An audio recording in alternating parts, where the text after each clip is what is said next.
Now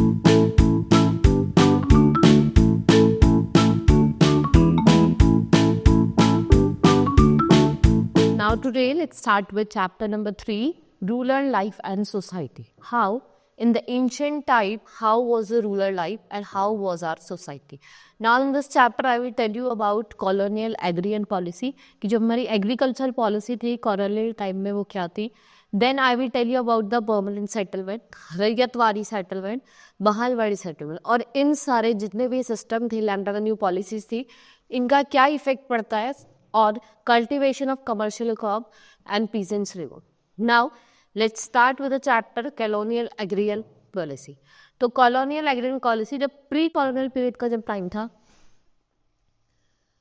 तो जो आपकी इंडियन इकोनॉमी थी वो प्रीडोमिनेटली क्या थी, एग्रियन थी, मतलब एग्रीकल्चर इकोनॉमी थी and the primary occupation of the people was agriculture. जो यहाँ के लोगों की प्राइमरी ऑक्यूपेशन थी वो क्या थी, agriculture.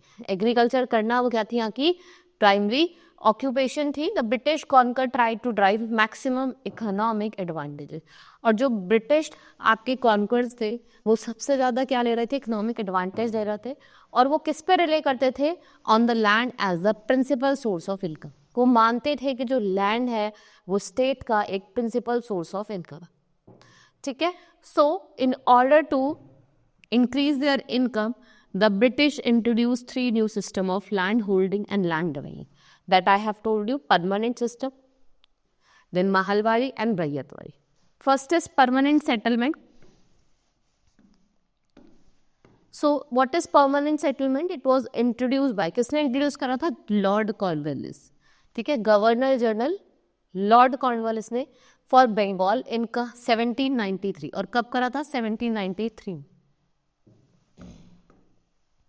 And features of permanent settlement. There are some features also. The Jamindar of Bengal, Odisha and Bihar were made hereditary owner of the entire land. ठीक है, जो बंगाल, बिहार, उड़ीसा के जो लैंड ओनर्स थे उनको क्या बना दिया, हेरिडिटरी ऑनर बना दिया. मतलब अगर उनकी डेथ होगी तो उनका बेटे का अधिकार होगा, बेटे का बेटा. तो ये क्या बना दिया उन्होंने, एक हेरिडिटरी ऑनर बना दिया entire land of the zamindari. In return, they had to collect the rent from the peasants and fixed amount of revenue to the company. ठीक है, उनको रेंट कलेक्ट, जो peasants होते थे वो रेंट कलेक्ट करते थे और वो एक फिक्स्ड अमाउंट ऑफ रेवेन्यू आपको कंपनी को पे करना ही पड़े. The amount to be paid was fix. जो अमाउंट पे करना था वो फिक्स था. Right, it was not to be increase in future. ठीक है, आप उसको ऐसा नहीं है कि आप फ्यूचर में चाहे तो उसको इंक्रीज कर सकते हैं, ऐसा कुछ नहीं था. जो अमाउंट था वो फिक्स था, जितना अमाउंट फिक्स था आपको वो ही पे करना था. देन एज लॉन्ग एज जमींदार paid the land revenue he had hereditary rights over his zamindari land holding. उसके पास क्या बचा था, he had a over his जमींदार, जो लैंड होल्डिंग पे जो जमींदारी का राइट था वो उसका ही था. सो जो परमानेंट सेटलमेंट है उसको हम अलग अलग नाम से जागीरदारी, मलबूसदारी और बिस्वेदारी ये भी कहते हैं. Now effects of permanent settlement. देखो, अब जब नई कोई सिस्टम आता है तो उससे कुछ ना कुछ इफेक्ट पड़ता है. तो what were the effects of permanent settlement. पहले क्या था, जो condition of peasant, the peasants who were earlier owner of the land, जो पहले क्या थे, लैंड के ऑनर थे, अब वो क्या बन गए थे, नाउ दे बिकम टेनेंट्स. अब वो क्या बन गए थे, टेनेंट्स बन गए थे. एंड हैड टू पे रेंट टू जमींदार. उनको क्या पे करना पड़ता था, रेंट पे करना पड़ता. The result collection of rent without any concession forced peasant to take loan from merchant. भाई देखो, अब उनकी क्रॉप उगे ना उगे, उनको जब भी क्या करना था, रेंट पे, उनको एक रेंट पे करना होता था.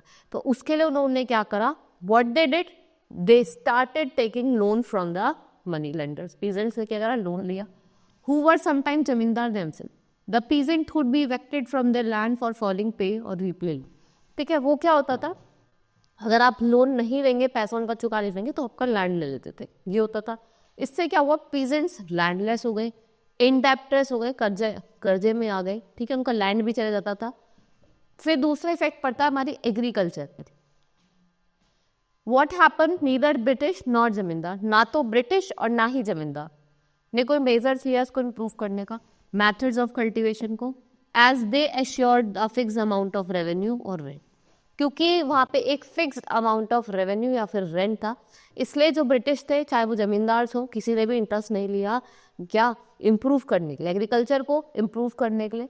And the failures of monsoon, monsoon के फेलियर वजह से it worsen the situation and devastating famines become a recurrent feature. ठीक है, देखो एक तो भाई मॉनसून का फेलियर हो गया, दूसरा क्या था कि भाई जब एक फेमाइन आ गया उसकी वजह से भी क्या हुआ आपका एक recurrent feature. Many peasants left their land, peasants ने क्या करा कि अपना लैंड छोड़ दिया, they migrated to other region और दूसरे रीजन चले गए. देन न्यू लैंड लॉर्ड्स, नए नए लैंड ऑनर्स आए.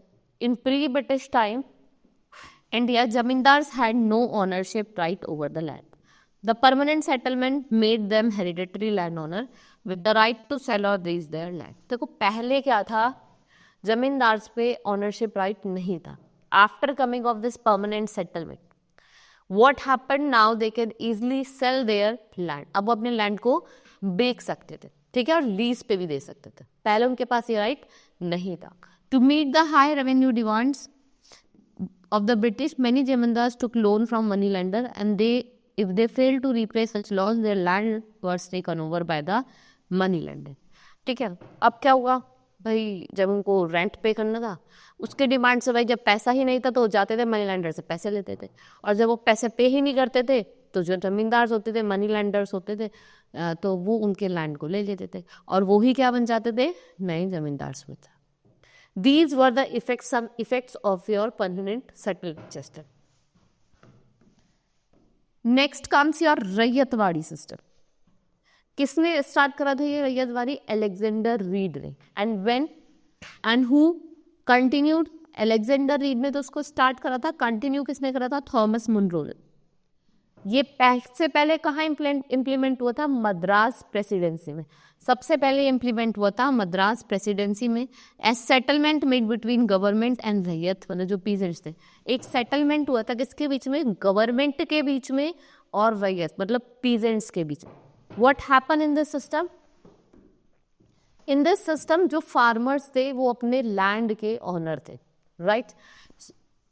He cultivated as long as he paid land revenue, and the value of the crop at the quality of the soil divided the revenue which was fixed for a period of 30 years. देखो किस crop की quality क्या है उससे decide कर जाता था कि कितना रेवेन्यू इनको पे करना है, और इसको फिक्स कर दिया जाता था कितने ईयर्स के लिए? 30 ईयर्स, 23 साल के लिए इसको फिक्स करा जाता था.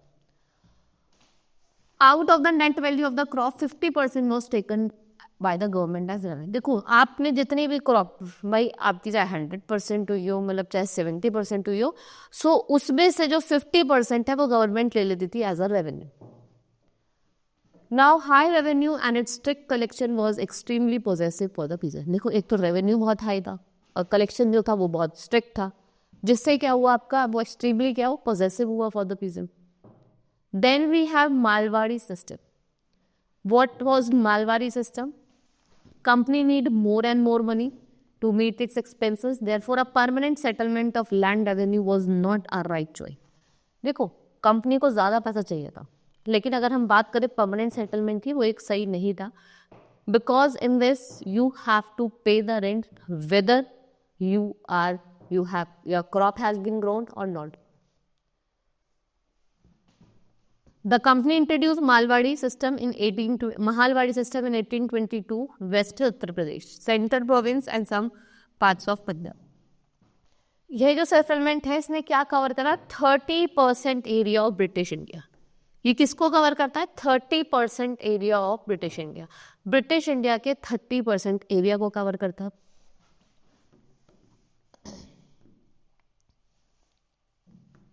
द विलेज और अ महल, मतलब जो विलेज हो गया या फिर महल हो गया, जिसे हम ग्रुप ऑफ विलेजेस भी कहते हैं.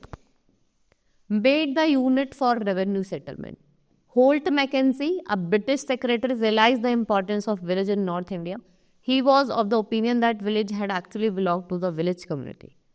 This village community was responsible for payment of land revenue. देखो विलेज और महल, एक विलेज और ग्रुप ऑफ. तो लॉर्ड मैकेंजी थे, उन्होंने जो आपके विलेज है उसकी इंपॉर्टेंस को समझा. उन्होंने कहा जो विलेज का लैंड है वो विलेज को ही बिलोंग होना चाहिए, राइट. जो विलेज का लैंड है वो किसका होना चाहिए? विलेज का ही होना चाहिए. और it's is responsible for, and village is only the responsible for payment of land revenue.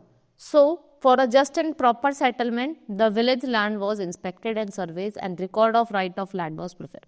देखो फिर क्या हुआ कि सर्वे करा गया लैंड को, उसको रिकॉर्ड रखा गया, प्रॉपर सर्वे रिकॉर्ड रखा गया, ठीक है, और लैंड के लिए प्रिपेयर करा गया, उसको इंस्पेक्ट करा गया, and the revenue that could be obtain from the particular land was estimated, कि आप एक पर्टिकुलर लैंड से कितना रेवेन्यू ले सकते हो वो एस्टिमेट लगाया.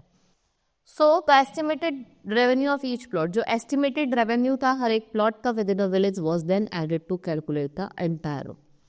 फिर क्या करा इन्होंने, एस्टिमेटेड जो रेवेन्यू था हर एक विलेज का वो रखा गया और फिर उसका एक एवरेज निकाला गया कि हम कितना रेवेन्यू कलेक्ट कर सकते हैं सबसे, जो हर कोई पे करे. And this demand of revenue was be revise periodically, और ये जो रेवेन्यू था इसको रिवाइज करा जाता था पीरियडिकली, टाइम टू टाइम इसको रिवाइज करा जाता था. By a regulation in 1822 itself, demand was fixed at 95%. देखो जो डिमांड थी वो फिक्स्ड करी गई एट 95% ऑफ रेंट, रेंट का 95% देना पड़ेगा. Consequently this system too failed because of excessive state demand, लेकिन ये सिस्टम भी फेल हो गया था क्योंकि जो डिमांड थी स्टेट की वो बहुत ज्यादा बढ़ रही. Now what were the effects, जो लैंड रेवेन्यू पॉलिसी थी उसका इफेक्ट क्या था. सो द ब्रिटिश जो लैंड रेवेन्यू पॉलिसीज थी,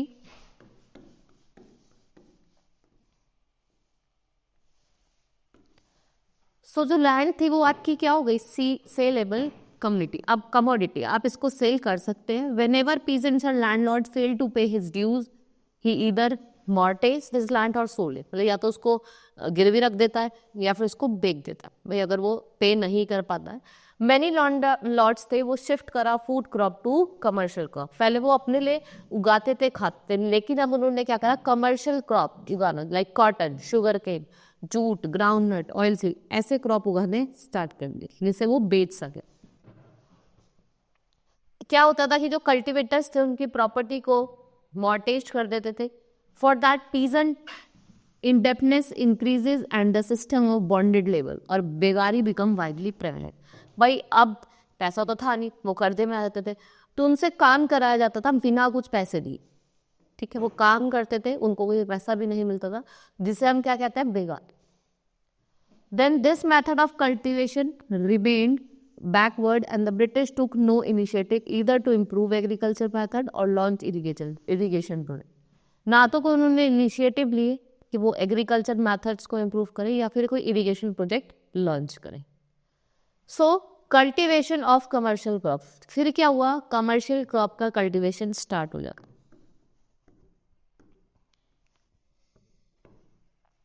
सो अंडर ब्रिटिश रूल जो कमर्शियल क्रॉप था they were grown in India to serve as a raw material for European industries. ठीक है, कमर्शियल क्रॉप को उगाया जाता था इंडिया में एज अ रॉ मेटेरियल, और कहाँ के लिए, यूरोपियन इंडस्ट्रीज के लिए. जैसे आपका इंडिगो हो गया क्लोथ्स को डाई करने के लिए, mulberry for rearing silk worm, cinchona for quinine, poppy for opium, tea, coffee, sugarcane, oilseeds, jute और rubber. These were some commercial crops that were grown in India as a raw material for European countries. So these crops were grown on large estates called plantation, whose owner were called planters. Most of the planters in India were of British or European origin. जो planters थे या तो British origin के थे या फिर आपके European. While tea plantation were established on a large scale in Assam, North Bengal and Kerala, factories for processing indigo, jute and poppy were setup. और कहाँ सेटअप हुई थी, मेनली बंगाल और बिहार में. Where they are set up, mainly in Bengal and Bihar. The planters lured tribals and landless labour to work in the plantation and factory and use them as virtual slave labour. और वो जो मतलब प्लांटेशन जो labours होते थे उनको एज ए स्लेव लेबर, काम बलदुआ मजदूर जिसे हम कहते हैं.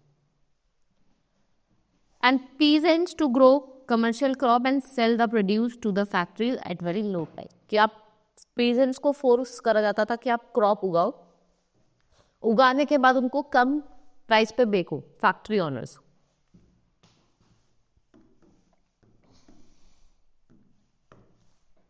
Then we have indigo cultivation. Indigo production was organised either in the ryot system और मिज सिस्टम. इन रैयत सिस्टम जो प्लांटर्स होते थे वो कॉन्ट्रैक्ट में आते थे, enter into contract with the ryots and planters advance money to the ryots to cultivate indigo. और जो प्लांटर्स होते थे वो मनी देते थे रैयत को कि आप इंडिगो कल्टिवेट करो और उसका ट्रांसपोर्ट करो same to the factory at very low price. और किस पे करोगे? कम price. So the Rayyat used their own labor flow bullocks, and the planters usually claim that the advances were loans which the peasants could repay only by continually supplying Indigo। कि आप उसको जब भी repay कर सकते हो जब आप क्या करोगे? continuously इंडिगो की सप्लाई दोगे। So refusal to do so resulted in brutal beating, seizing of cattle, destruction of houses by planters, hired Lathias, मतलब man armed with lathis or stick. The peasants were in no position to fight back as the legal system favored the planters। उन्होंने कहा था अगर आप refuse करोगे तो उनको मारा जाता था, उनके लैंड को सीज करा जाता था, कैटल को सीज करा जाता था, ठीक है। एंड जो आपके लैंड प्लांटर्स होते थे, जो पीजेंट्स होते थे, वो फाइट नहीं करते थे क्योंकि जो गवर्नमेंट जो हमारा सिस्टम है वो भी किसके साथ था? प्लांटर्स के साथ था। So the region surrounding Bettiah district, जो कहाँ लोकेटेड है? आपका वेस्ट चंपारण डिस्ट्रिक्ट में। ये एक एक्सटेंसिवली यूज फॉर इंडिगो। जो चंपारण डिस्ट्रिक्ट का रीजन है यहाँ पे इंडिगो प्लांटेशन होते थे, ठीक है। क्या होती थी? Indigo plantation. अब हम बात करेंगे निज सिस्टम की। निज सिस्टम में द प्लांटर्स बॉट और rented the land to grow indigo. Planters क्या करते थे? या तो लैंड लेके आते थे, रेंट पे देते थे कि आप यहाँ पे क्या करो? इंडिगो ग्रो करो। They hired peasants along with plough carts and bullocks to produce and transport indigo. The peasants were paid daily wages. Peasants को क्या पे करा जाता था? Daily wages. मतलब डेली के जो पैसे थे वो दिए जाते थे। बोथ द सिस्टम जो था देवर ऑपरेसिव। दोनों सिस्टम क्या थे? बहुत ऑपरेसिव थे। और इससे क्या हुआ? रिवोल्ट हुआ आपके mid 19th century. Then afterward peasants revolt। जो हार्श रेवेन्यू पॉलिसीज थी, harsh revenue policies, oppression of zamindars, confiscation of hereditary land and wide spread of calamity due to famines, aroused feeling of anger. भाई जो उनके साथ हो रहा था, कॉन्सिफिकेशन हो रहा था, ठीक है, तो उससे क्या हुआ? एक फीलिंग ऑफ रिवोल्ट या एंगर, रिबेलियन की जो फीलिंग थी वो लोगों के मन में आई। And consequently Bengal and eastern India witness several peasant revolt with the 19th century. और अगर हम बात करें बंगाल और ईस्टर्न इंडिया में क्या हुआ? लोगों ने जो पीजेंट्स थे उन्होंने बहुत सारे पीजेंट्स रिवॉल्ट करे, जैसे आपका सन्यासी, संथाल रिवॉल्ट, ये सारे क्या? Peasants. Various peasant group in different parts of the country rose in revolt against the oppression of landlords and moneyland। तो संथाल रिबेलियन हो गया 1855 से 56 तक। मराठा पीजेंट्स हो गए, uprising of 1875। Champaran Satyagraha of 1970, खेला सत्याग्रह ऑफ 1980। ये सारे क्या थे? पीजेंट्स मूवमेंट थी जो किसके अगेंस्ट थी? आपके ऑपरेशन पॉलिसीज और rules of British. In 20th century, Mahatma Gandhi involved the peasants in mass movement, which also aimed to address their problem. Many of them were imprisoned during non-cooperation of civil war। फिर Mahatma Gandhi India आते हैं और वो बहुत सारे movement चलाते हैं India को फ्री करने के लिए ब्रिटिश रूल से।